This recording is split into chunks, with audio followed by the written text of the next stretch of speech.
Hello, everyone. I'm Doc Fugu, or you can call me Dave. Either way, I don't really care. But Doc Fugu over on Twitter. So, what am I doing in front of a camera? I don't do this too much. Well, I thought it'd be fun to talk about a recent tournament that happened in Japan. So, back on the 5th of September, there was another FAV Cup. FAV is a team, esports team out here. I know them mostly because of Street Fighter, so Sako and Ryusei are on their team, and they held an online tournament, double elimination. I thought I'd talk about it because I haven't seen much information about this kind of thing, and you know, thought something would be fun to know. Maybe I should try to put some of this information out here. So here I am. You might know me because last year or 2 years ago or a couple years ago, I started putting out information about weekly locals that go on in Tokyo and to some degree other parts of Japan. Haven't been doing that much since COVID happened because there's, frankly, not many locals happening on a regular basis here. Lots of arcades, still up, still going, trying to struggle for survival. It's tough out there, but as for locals, there's not too many. There is the weekly at Akihabara. Used to be at the Esports Square, but Kagechi has now set up a space with the sponsorship of NTT called EXE Field. So that's about the only one going on. Since that's about the only thing happening, I haven't been putting much out there. But there is still a lot going on in Tokyo and Japan in general. A lot of stuff has moved online. So Capcom has been running weekly online locals out of their Kichijoji facility. And FAV has run a couple of cups. So this is the FAV Cup that I'm going to be talking about. So an interesting thing about FAV, it's got Sako and Ryusei, so you probably know about those two. At this FAV Cup, typically when they run these, Sako and Ryusei are on the mic and doing commentary analysis. Maybe they bring in another person to do some commentary stuff, someone sort of more for the logistics and standard sort of commentary that you see commentating the match and player type things. Whereas Sako and Ryusei, they're pro players and not so much in on the commentary gig. So the commentary that they have is usually very interesting. They talk more about either the players themselves, or they'll just go on a complete tangent and not say anything about what's happening on screen and talk about, this particular matchup. And it's actually a very, very refreshing kind of thing to hear. But this time, we didn't have Ryusei there. We had Sako, and Tokido was kind of a guest that they had brought in to fill in for Ryusei. And then we had Nanai on the sort of standard commentary desk. I shouldn't say standard. I mean the kind of commentary that people who don't know the game very well, who want to hear about what's happening and why. Whereas you've got the pros out here talking about this really next level stuff that maybe or maybe not a standard regular old person would understand. So they brought in Tokido because Ryusei was off competing in the Shinobiism versus China 8 versus 8 team battle, which was another really interesting event that happened again on the 5th of September, that Sunday. So he was over there and couldn't take part in this one. This tournament was a double elimination tournament, so that's somewhat unusual, right? Usually in Japan, you've got single elimination tournaments, sort of following the arcade roots that are common out here. But this was a double elimination. They're running it over on Smash GG, so you've got like the full brackets that you can see. Although interestingly, they weren't, the players weren't entering the entry. They had a big old Discord, and you'd report your scores in the Discord, and then the staff would go and do the Smash.gg stuff. A lot of people here in Japan think Smash is hard to use. There's an interesting Tonemel. Tonemel is a kind of domestic alternative that I think is actually a lot easier to use, even though Japanese is not my native language, clearly. It seems a lot easier to me anyway. Smash seems a little hard to use, but it's got a lot of features in there, so can't complain too much about having lots of features. Nanai is the other person that was on commentary. He's a real interesting guy. He kind of came up, or at least I learned about him from the weekly Akihabara locals over at the esports stadium. And he would do commentary on that. Though that's just another different story. The weekly locals aren't like the same in the U.S., where there's always a competition and basically people are trying to run the bracket to get prize money. No prize money in Japan. You can't sort of charge money and then give out a pot due to various laws around esports stuff. It's kind of interesting. It's not about gambling. It's actually about advertising. But anyway. So yeah, Nanai's been doing commentary for quite a bit. He got married last year, decided to go full time into esports commentary, and he shows up in a lot of different stuff. He's also got a VTuber thing going as well. It's kind of interesting. So FAV Cup, FAV has run these a couple of times. It's a large cap tournament. I think this was capped at 256 people this time. Didn't quite hit the cap, but we had easily over 100 people coming in there. They welcome everyone from beginners to pros for this. It's interesting to watch because they usually are running 4 streams in parallel. I think with the Button Mashers team, I'm not too sure who's actually doing the logistics for running it, but they have usually 4 setups that are running at the same time, and they'll cut in between them. So there's very little dead time, right? They're just going from match to match to match and just talking about all sorts of stuff. It's a neat place to go if you want to watch and see a variety of different players that you wouldn't typically see maybe in the Capcom events or things like that, because it's just sort of more local sort of flavor. I think that they've done 8 or 9 of these in the past year and a half. I've only really been paying attention to them since sort of Corona happened, because that's when they started up. Of those 8 that they've run, Itabashi Zangief has won 5 of them, so that's always pretty fun. There's an interesting story about one of the times, I think Ryusei said, "Okay, I'm actually going to enter the FAV Cup this time to try to stop the monster of Itabashi, who just keeps coming in and taking all of our toys away from us." So that's interesting. This time Itabashi did come again, and we'll take a look. Maybe we'll flip over and take a look at some of the top 16 people. They opened up, so I've been playing a video as this goes, so they opened up with Akuru and some really god-forsaken, awful, terrible, no good Zangief player. Hope that guy learned his lesson. But Akuru actually made it into top 16, and so, good on him. I'm not going to run through all of these, but I thought it'd just be fun to mention some of the players who I thought did, who I know and who are fairly interesting, right? So just going from top to bottom, off the top of my head, Rei Kitsu, he's a long-time Claw player, very nice guy. Sometimes you'll see him, at least in Evo and things like this, even years ago, he'd wear a little mask that has the claw little symbol on that. And so he made it into top 16, I believe, on the winner's side. We've got Unsung, a Zeku player. He's been putting in some good work. He got second place in the JP Street Fighter League Mildon Beast qualifier recently. So if you've been paying attention to the JP Street Fighter League, they had a whole bunch of different qualifiers for the different teams, and Unsung got second in the Mildon Beast one. Yoshikibi is a Kami, so at least been playing since Street Fighter 4 Arcade Edition 2012. Quite strong. He was invited to the Topanga League back then. I think he got top 8 Capcom Pro Tour 2020. He picked up a Jesu license, so the Jesu, the Japan Esports Union.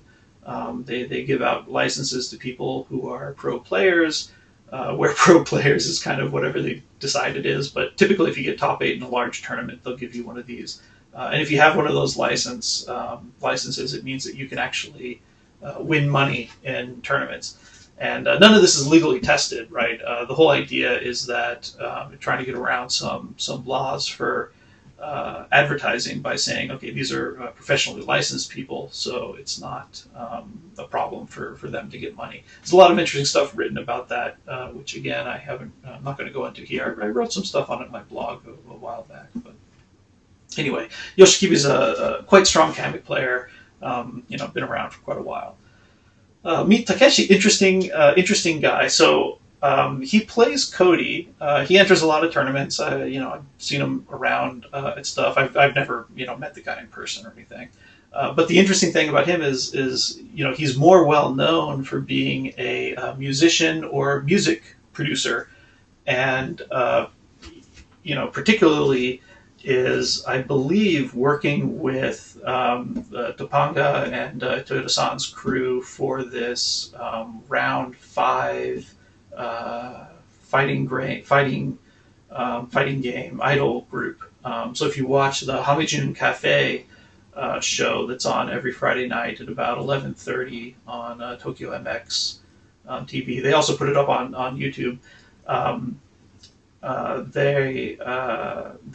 Toyoda-san and Topanga are putting together a fighting game idol group of a bunch of people from various fighting games, and he's kind of the consultant that they bring in for the music stuff, and he kind of wrote some songs and all this stuff for that idol group. So that's pretty interesting, but also plays a good Cody, so that's great. We got Fujinkan. I think that's a jury. He's done a lot of damage around town. Like I said, it's not like I've really researched this stuff. Torimeshi, so he's a Dalsim player, one of the real strong Dalsims in Japan. So everyone here knows about Itsuki, ITK, strong Dalsim, shows up in a lot of different places, made into the Street Fighter League this year. Torimeshi is another strong Dalsim. Very interesting. Last year, his house exploded. Well, not his house, right? There was a restaurant near where he lived. He lives up north somewhere, and the propane gas leak was in the restaurant, and that exploded, and it blew up like a block's worth of houses, and his was involved in that. So the Dalsim community kind of stretched out to his aid, and he's doing all right. But it was a real concerning news when that popped up on Twitter. Itabashi Zangief made it out there as well, so he's great. Zangief and big boy grappler player, a really nice guy. Looks like he's having the most fun in the world when he's playing just games. He's my favorite anyway, so I'm always rooting for him. Nani-kun, so he's been around for a long time as well. I know him mostly for the Ibuki play, but in this tournament and just lately, he's been playing a lot of Akira. I remember, again, I think sometime last year, he got banned from Twitch for a while because for some reason he dressed up in Ibuki's swimsuit outfit, a white swimsuit outfit, women's swimsuit outfit for Ibuki, and they banned him, which is kind of weird because, it's a swimsuit, right? I don't see why. But anyway, that's still his profile pic over on a variety of different sites.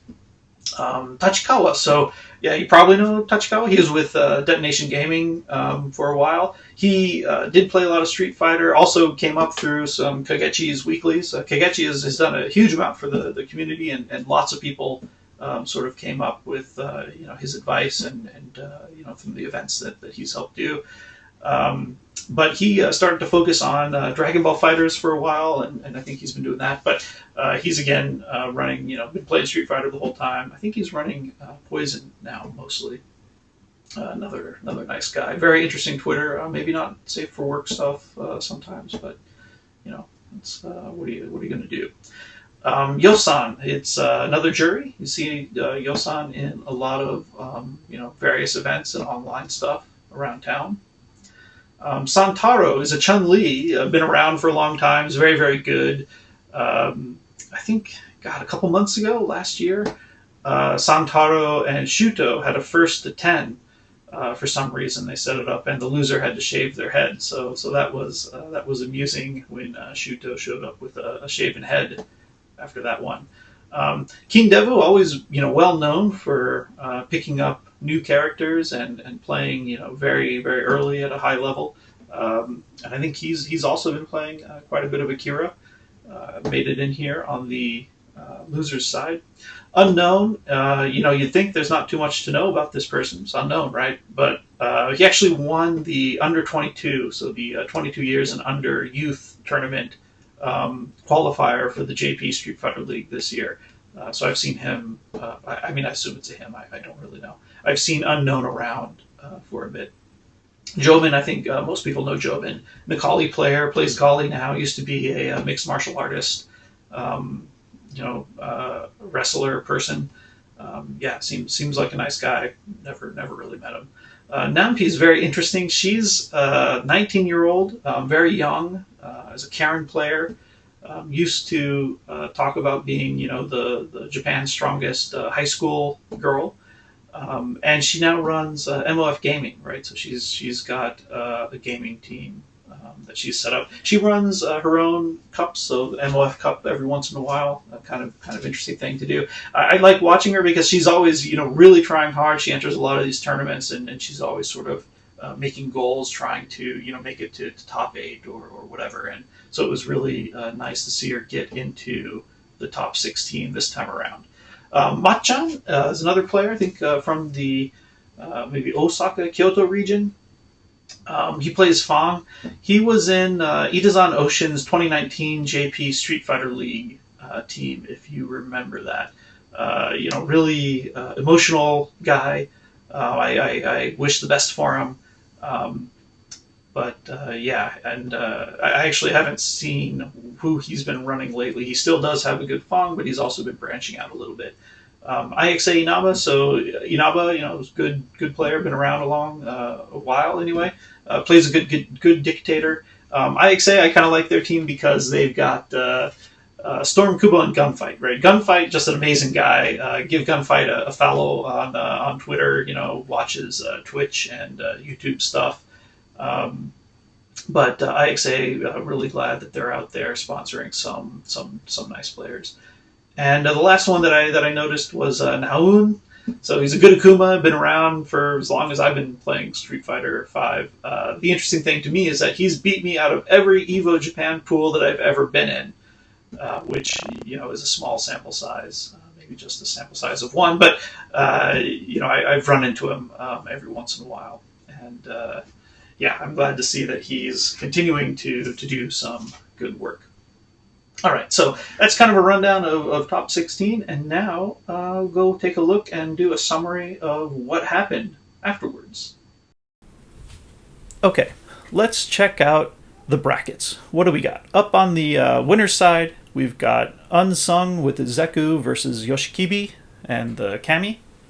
We've also got Itabashi Zangief versus Yosan's Judy. Down in the losers bracket, we've got Torimeshi, Strong Dalsim, versus Reiketsu, Claw player. We've got Fuji, plays Ryu, versus Akuru, who you might have seen at the very beginning, the very first matchup, a Nash player. So let's see how this goes. 様式日これでマッチポイントです。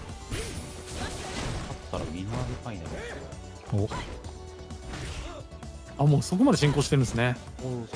これみんなでトップ4でしょ。なんか流れるように試合が進んでいるので、現在地どこなんだろうってなったんですよ、さっきから。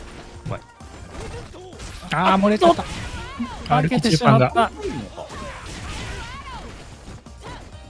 着中。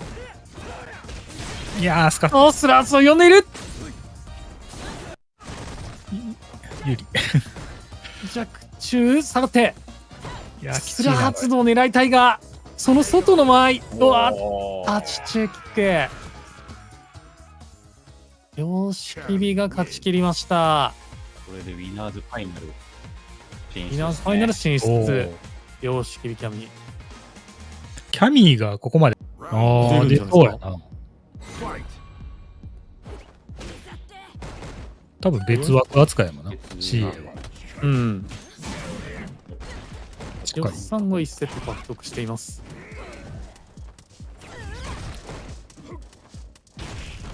そうだし。ツンドラ。立ち中キックに対して。視力技に対して正解持ってる。ヨダン。発動しない。だいぶいやらしいですね、今の。さすがに発動でしょって思いますから準ね。備しないとな、押しとかないとな、一応。そう、回しとかなあかんな、ちゃんと。残機やったら。不破発動投げて投げて下がる。まあ、ここで弱負荷発動できないのも、やっぱ残機やったら嫌や。ああ、そっか。確かにそうですね。この状態で割と制限できてんのか、ザンビ側が。うわすげえ。いや、今噛み合ってたね。ダメなんですね、今の。距離が。さあ、よっさんがマッチポイント。おお、うまい。両乱での確定。これでいいんや。歩いて、大足、確定反撃、中足 EX 派。ウーファのために立ちキを切って丁寧にダメージ取っていきます、イタさん。立ちキをキック。ラインを上げながら、あ、痛い。取りますが、中風波を絡めたコンボ。再び画面端へ。そして、よっさんも無理はしません。おっと、中波、お互い届かない。これはマイナス4なんですか？中風波はそうやな。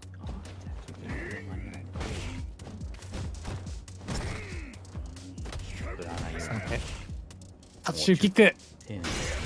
おーっと、クラカンダブルアップ前に落としてる。冷静でした。しかし、ここで。ただ削りが。打っていく。終わる？通っている。これは終わるんじゃないか。終わったやりましたね、今。うまく生かしたな。まあ、やるしかないですよね、削り。ありました。離れたら終わりやった。やるんだな。はい。離れたら、球が飛んできて終わりだったのか、今。ズバッて。しかし、おっさん、効果的にゲージを入っていきます。すでに6割の体力を奪っていました。立ち回りはね、ジュリが奪ってますよね。最後、大パンかかっちゃって、やられちゃいましたけど。本当に大逆転だったっていう感じですもんね。立ち強パンチ。よし。そうしていく。持続じゃなかった。後ろから下がっていく。5番サイクロンラリアット。からの EX ブロッシュ1ゲージ入って次の大きさめは暴れている。暴れている。このは足りているか？足りない。まだ残っている。足りない。ギリギリ残っている。全くないです。しかし苦しいぞ。そして踏み込みながら抜けています。しかしを狙っているか？何を狙っているイタさん？時間が残り25カウント。端にまでたどり着けるの？マジか弱。間に合わない。ツンドラ当てたらまあ体力もうちょっとってところでしたね。どっちにしろきつかったか。よっさん。Yoshikibi takes care of Unsung pretty quickly. It was went to 1-1, but then takes the second set handily. Takes the third set handily rather. And Itazan faces Yosan, and Yosan sends Itazan down to the losers bracket. Down in losers, Reiketsu advances over Torimeshi, and Akuru advances over Fuji. So that sets us up with Itazan versus Reiketsu, Unsung versus Akuru. Up on the winner's side, we get to see Yoshikibi and Yosan. So this is kind of a preview for stuff that's going to come. どっちに来てほしいですか、ルーザーズ。いや、ウィーナーズで当たってしまうと、これ6回勝たなあかん、2回やらないといけないから、やっぱり早めに倒しときたい。優勝目指すんだったらそうなりますか。それが一番勝率は良さそう。順位を上げるか優勝を目指すかの。そうやね。まあでも最近の大会はなんか順位を上げるというよりはやっぱ優勝しないと優勝の価値は高いですよね。そうっていうの大会がやっぱ多いから、なんか2位って意味ないからな。ぶっちゃけ。ここあれですよね、ここ2年ぐらいはうん。そういう大会がほとんどになりましたよね。なるほど。ここ V リバーサルからでから EX ストライク。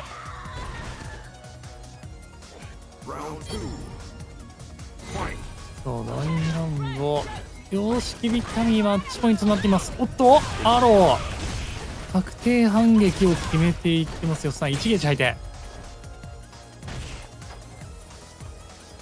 中足中央ですがどう仕掛けるか。空振りに立ち中キックからの連携。痛い。だからしゃがみ競争入れ替えていきます。投げ落としてさあフルゲージあるぞ。前飛び怖い。あー危ない。ああ。おかわりくらスパイった。クでスタン。これは CA があるのでストレート。ストレートでグランドファイナルに駒を進めたのはヨシキビキャミーとなりました。ということは板山よっさん。再戦ですか。まあ、板山側としてはまあね、 1-0 板さんがリード。序盤戦お偉い。大パン。あれこういう爆弾処理みたいな組み合わせでうん。はいこの負け方をするとちょっとね、そうやな。ねあーってなりますからね。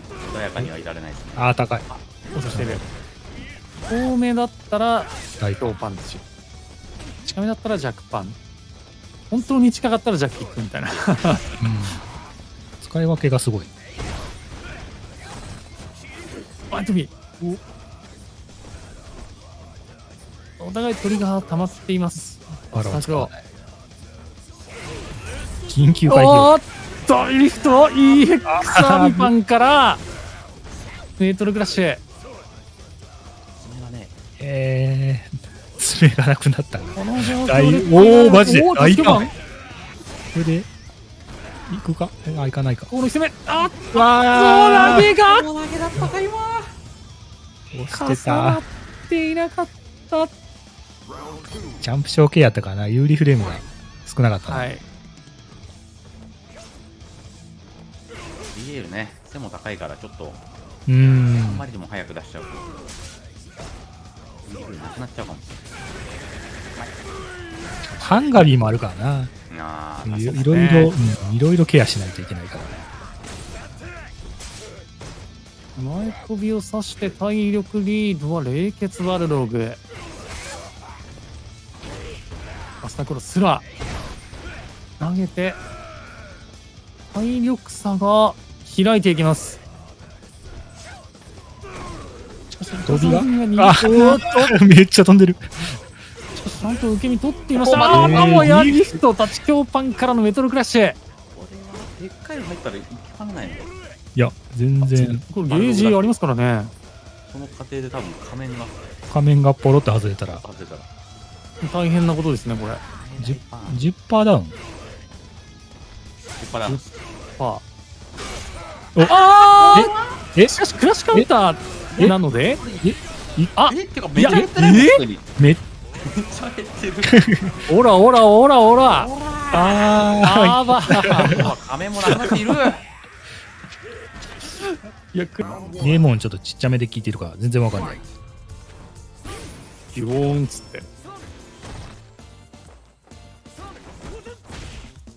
ウースゼクが1セット獲得しています。おうソニック前に行くポーズ三部新書。しかし早投げアクルが入れ替えていく空対空落としてマジうまいな。伊田点からの下段。あともう一回使うってことも視野に入れられるんだうん。いけそう。いやー、中段 EX ソニックうん V リバーサル走ってくる。けど。おお、めっちゃ歩いた。タッチ中かカウンターじゃなかったら今多分いや絶対無理やな。いけなかったっすよね。うん。歩けなかったっすよね多分。あ、なるほど。あ、下行けんねや。代々足刈り画面足。早掛けおっと。早掛け立ち中。しかし慣れてないかな中足ヒットから V トリガーで入れ替えていきます。しかもなるほど。 1段一発止め。前に行くが止めている。足刈りここは確定反撃。ソニックああ、確定していない。大剣。さあウンステクトリガー含めてリーサル届かない。すげえ大じゃ剣。あタッチキョキックタッチキョキックやばいタッチキョキックタッチキョキック。さすがにさあむちゃくちゃやっている。ええ加減ボタン押せよと。ダンス踊ってますね。押さへんかったら俺は一生押すでみたいな。はい。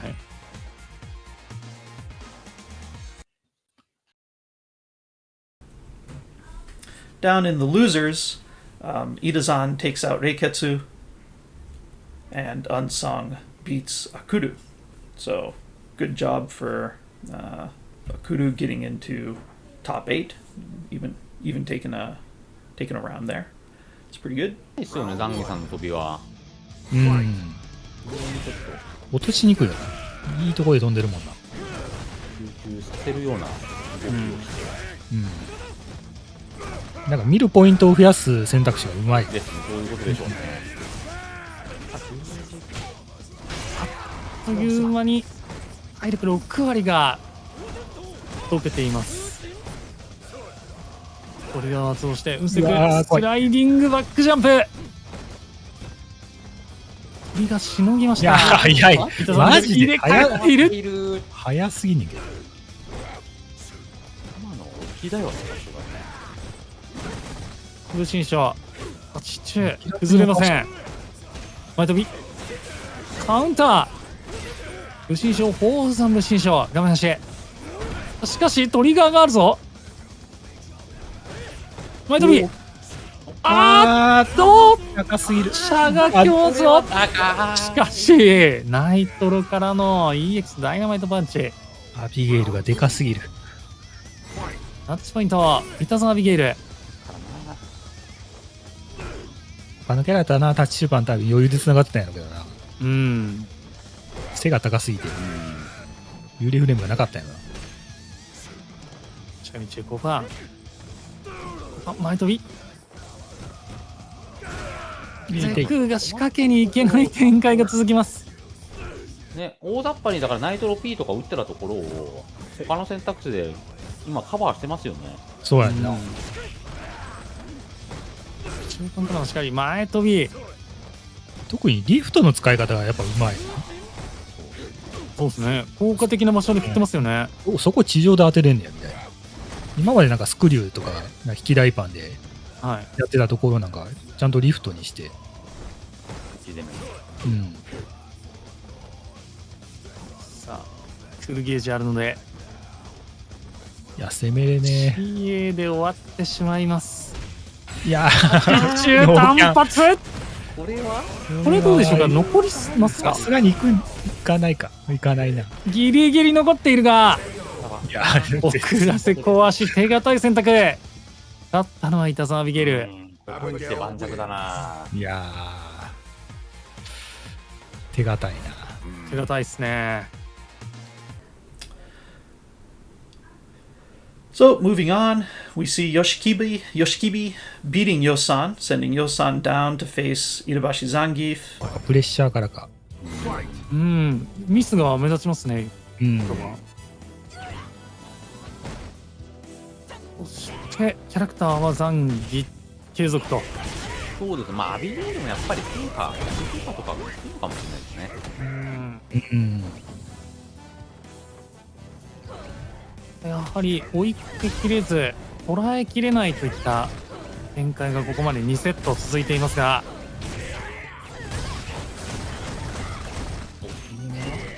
お足をキック持続。あ読みかすっているよさん。出ない。うまく分かんなかったな今。確かに。プラスが怪しかったな。両段から圧をして投げ抜けています。足が見えてきたが、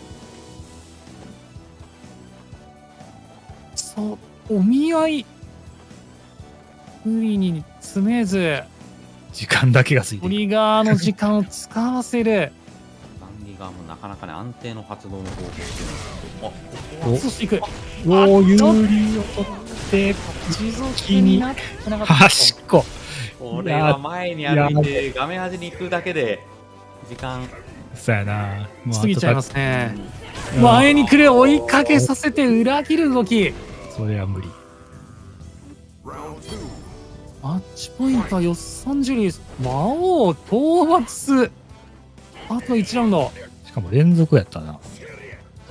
言うことなしや。そうですね。2連討伐ですからね、これ。相手。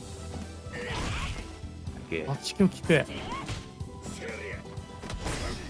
ぱ驚異的な画面端行ってなさですよね、これ。な。よっさん。繋がってないけど。相打ちコンボ。ステップ通っている後ろ投げ。再びよっさんがスペースを手に入れました。投げて形を溜めていく。知恵があるタザンですが、よう食うぐらいで発動せんかったな。でしたね今。トリガー発は削っていく。知恵もあるので火力が出る状態ではあります。残り30カウント。よっさんはおっとここはなるほど。使っていく。使っていく。パンサイクロンからフルゲージ入って、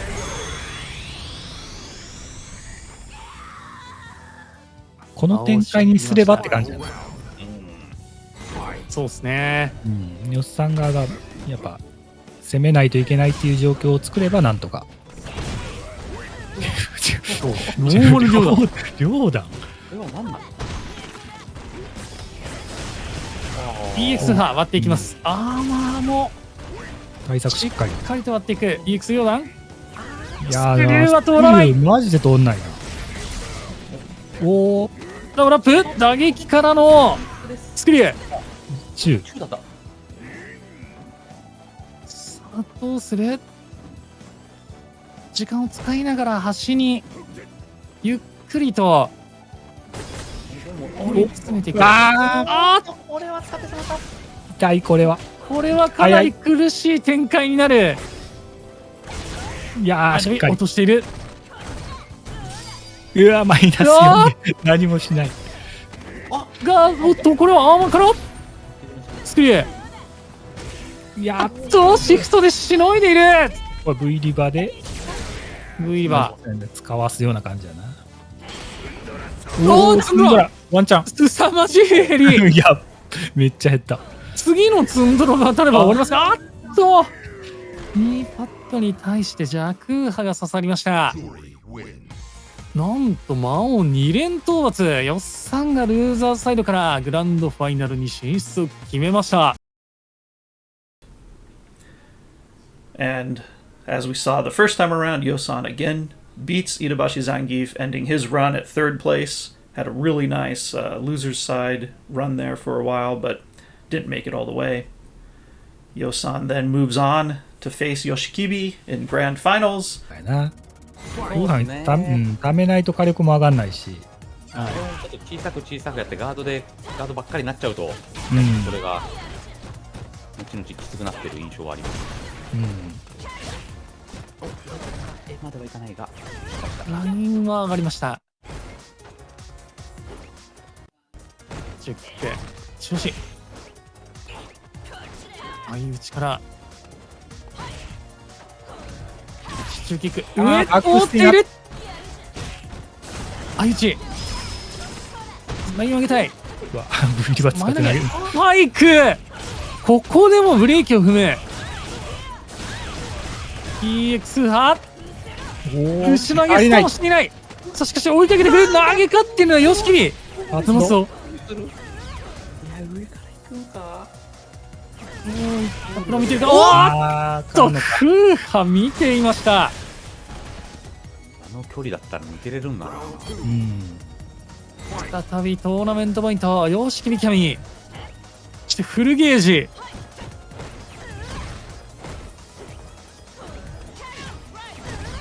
する。ラインを上げていく。入れ替えて。スペースがなくなりましたが、あ、フーハ画面中央へ前に出る。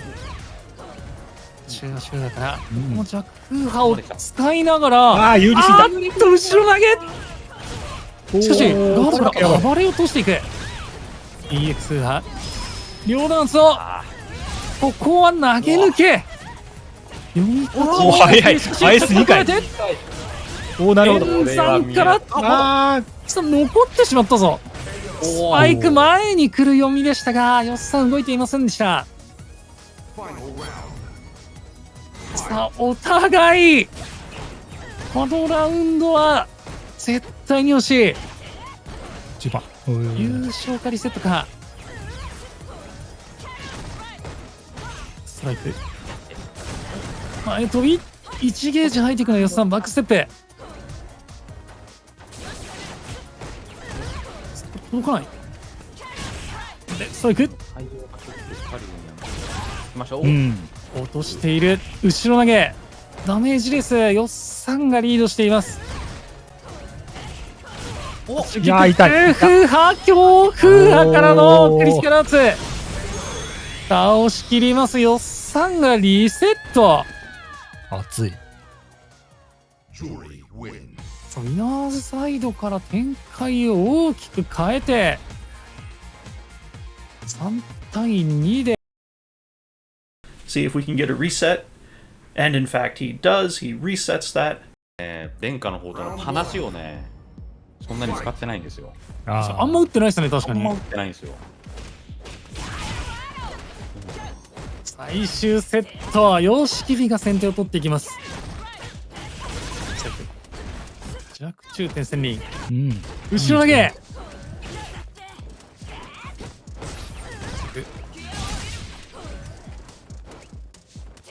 下がる8秒キック。もう、あ、早い。これはやっぱり上をも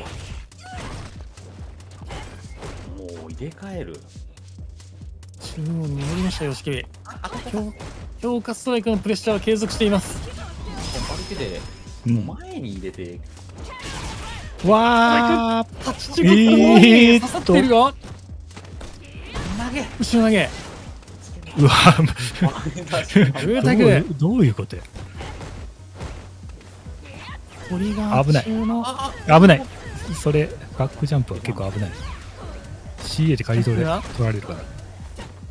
うわステップ前に来る。投げておお、まだ残っている。どうする。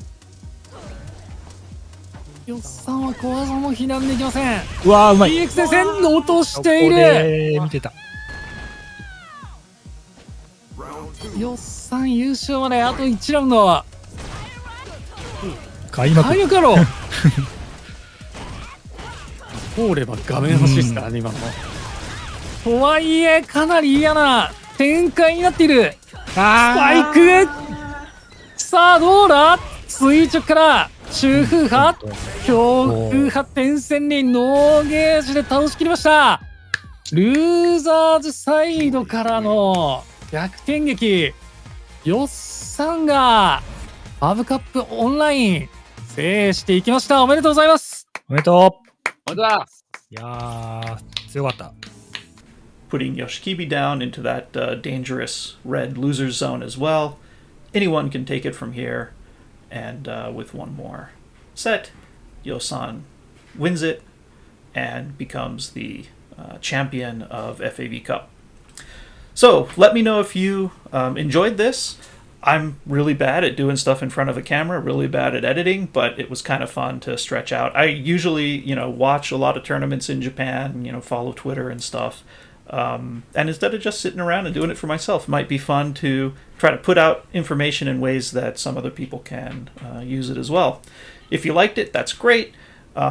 Don't subscribe to my channel. I don't think I'm going to be putting too much up out there. But let me know on Twitter if enough people think it's useful. Maybe I'll try to do this for some other tournaments. There's also the weekly Capcom battles, the weekly ranking battles that they do that are always fun. And there's a lot of other stuff that happens out here too.